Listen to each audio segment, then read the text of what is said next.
Må gerne sætte tempo lidt op. Tempo? Ja, lidt mere tempo.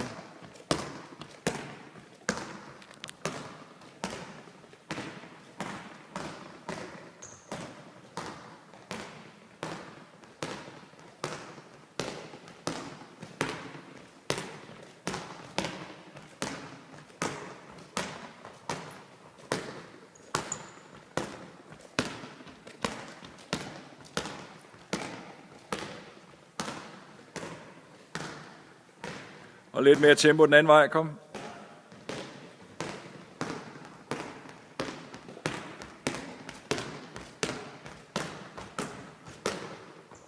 Hold det samme tempo, og så endnu hurtigere tilbage.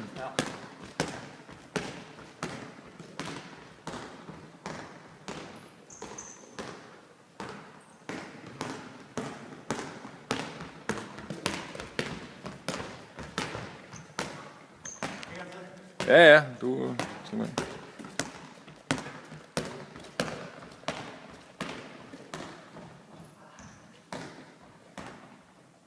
Ja, du får en pause, når du kommer herned. Kom. Sidste, kom.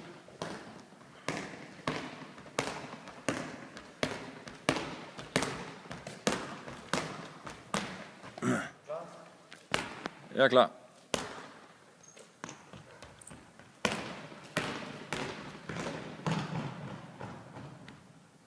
Jeg kan bare tage en pause.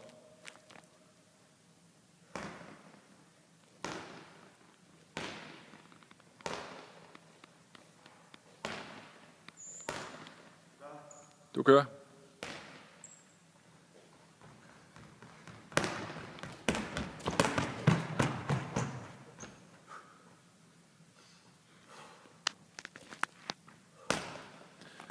Når du kommer der næste gang, så kører du på mit signal. Ja. Og så skal du bare afsted sådan her. Ja, nu kører du bare dit eget nu her. Og så når du er dernede og klar dernede, så er det på mit signal. Ja. Super. Kør bare.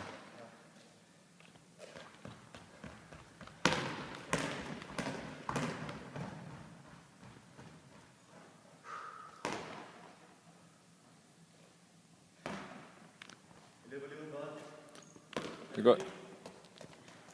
Det er i orden. Og du siger bare, når du er klar, ikke også?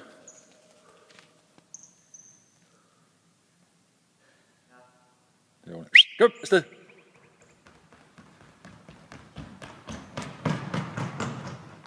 Og du tager en herfra. Prøv at køre lidt sidebevægelser samtidig med. Hvordan det? Du kører bare lidt forsvarsbevægelser.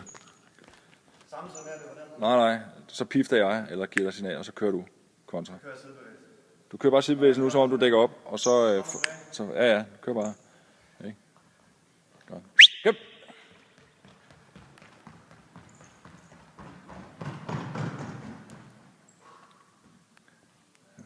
Du kører bare spurten til midten nu her, du bør ikke løbe hele vejen. Det er din start, jeg vil se her. Okay. Kør også lidt op med venstre, skiftevis højre og venstre op. Sådan der, ja.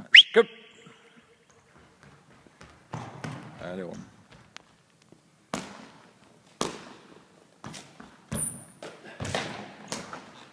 Super. Har du varmet dine skuldre op, så du kan skyde igennem? Du må ikke skyde igennem. Nej.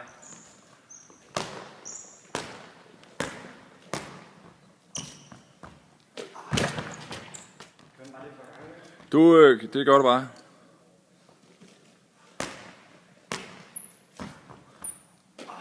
Ja. Er det til, når du er i kamp, du kører det højere tempo i kamp? Ja. Skal jeg køre højre? Ja.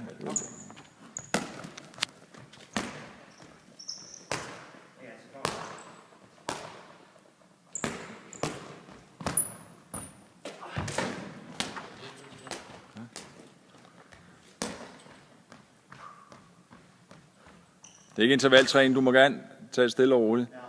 Ja. Du skal ikke smadres fuldstændig. Kom her. Ja. Jeg ved ikke rigtig, om jeg sådan faker den nok ud af. Nej, altså, der er flere muligheder. Det er jo selvfølgelig, at du i dit venstre ben går op efter det.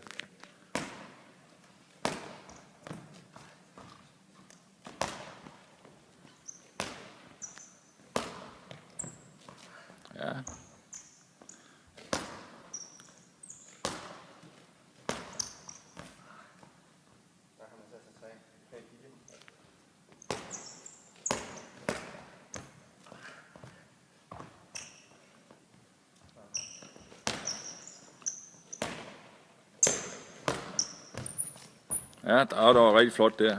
Meget, meget flot bevægelse. Meget livagtig.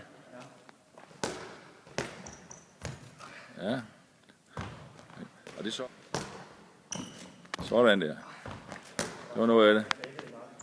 Nej, men... ja.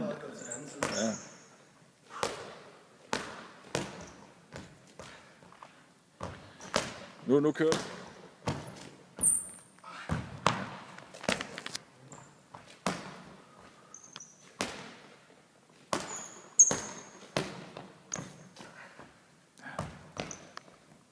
Nogle gange kører på ydersiden, så lav den samme forbevægelse, og så den samme bevægelse der, og så fortsætter du bare løbet på ydersiden. Ja.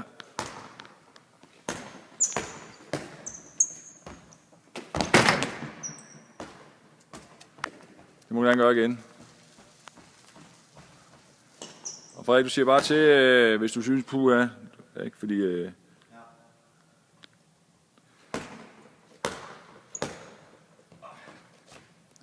Der kan jeg godt nå at hoppe på venstre ben, ikke også? Jo, det kunne du godt. Du sprang på højre før. Prøv lige at lave den med højre igen. Den vil jeg gerne se igen. Ja.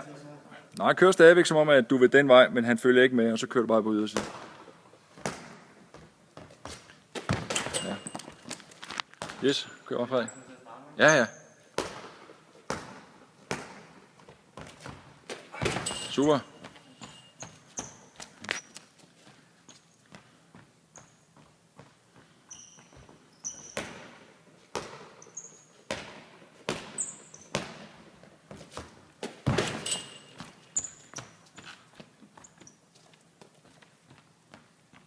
Og der får du fint drejet dine fødder den rigtige vej. De peger den rigtige vej nu. Så det næste, det er jo, at hvis du får et skub, også, så ryger du måske ud af balance. Så prøv lige at dreje en lille smule i overkroppen. Selvom du kører dit ben den vej, at hvis du får et skub i ryggen, så glider armen ofte af på din ryg. Og så kører du op, og så... Ja, sådan lidt af det der. Ligesom stikker din arm lidt frem for at komme ind i feltet.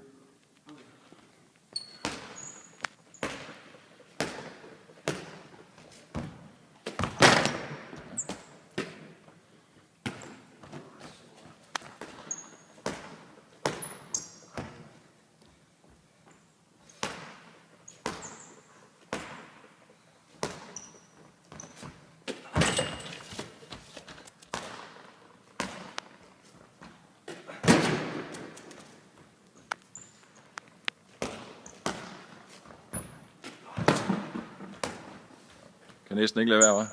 Nej, den var ikke... Nej, jeg ved godt, men det er svært at lade være. Ja, prøv lige det samme igen. Altså, du... Kom, Frederik. Kom bare.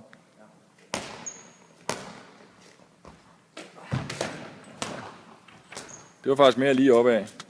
Jo, det var det. Men det så tager tid, for du er vant til at lave den bevægelse her. Så det tager også tid at lave den der.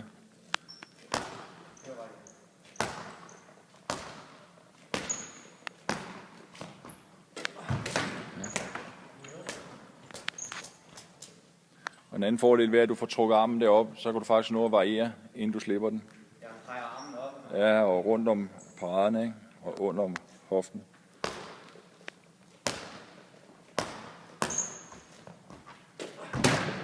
Ja, flot.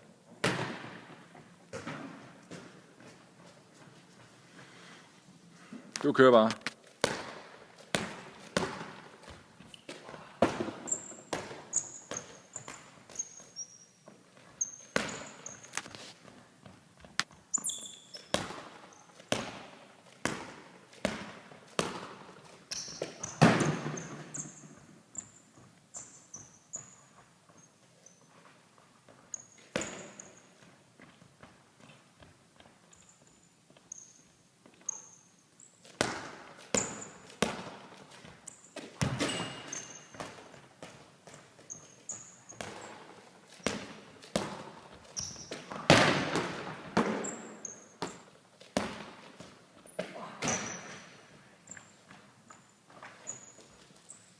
Hvor er dit farve? Ja.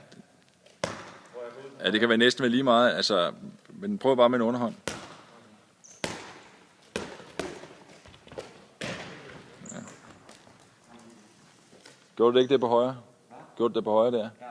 Prøv at gøre det på venstre. Bare stående. Ja, du laver bare sådan en underhånd på venstre. Super.